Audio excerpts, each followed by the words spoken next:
Hey guys, I'm Ryan with Oregon Construction, and today we're going to talk about the Merit Series flat saw.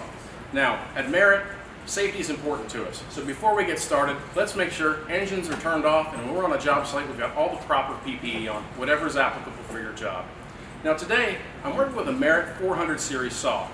Now, if you're used to using a flat saw that's a single speed saw, what's unique about the Merit series of products is we use multi-speed gearboxes. Now, different size blades require different RPM ranges to be optimized. That's a horsepower to RPM range. The smaller the blade, the faster the blade turns. The larger the blade, the slower it can run. So, when we slow our engines down, we rob the saw of power and we get out of that optimal range. What's unique about using Merit and that multi-speed gearbox is we can keep our engines at full throttle and vary the RPM blade speed by adjusting our gearbox. I want to show you how to do that when we get to the front of the saw. But just so you know, on the back of our saw, we use a little cheat sheet here that shows you the different RPM ranges and how to position your saw. Before we go to the front, call your blade manufacturer right now and ask them what the optimal blade operating range is for the saw that you're using, the blade that you're using, and the substrate you're getting ready to cut. Alright guys, we're at the front of the saw. Now this is that Merit 4-speed gearbox that we're talking about. Now, I like to use WD-40 whenever I go to change my gears and also to prevent slurry from sticking.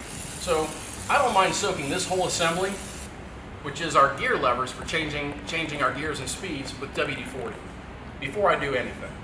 Now, on the front of the saw, notice there's a plaque, and it shows us our 4 different gear speeds: 3600, 2400, 1600, and 1000 RPM.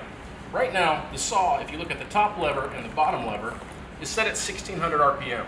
I'm going to put a blade on it that optimizes at 2400 RPM. So let's go ahead and change those gears. I want to show you how to do it. So we take our lever and we take it out of the lock position and move it up to the travel position. I'm going to do that at the top and the bottom lever.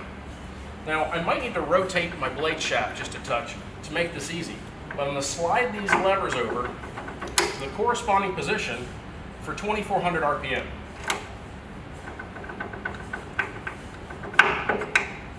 Now when I do that, I'm going to move the lever back down into the lock position. Right now when we run this saw wide open, our blade speed is going to be 2400 RPM, and it's going to keep us efficient, and it's going to keep us moving fast, and keep us safe on the job.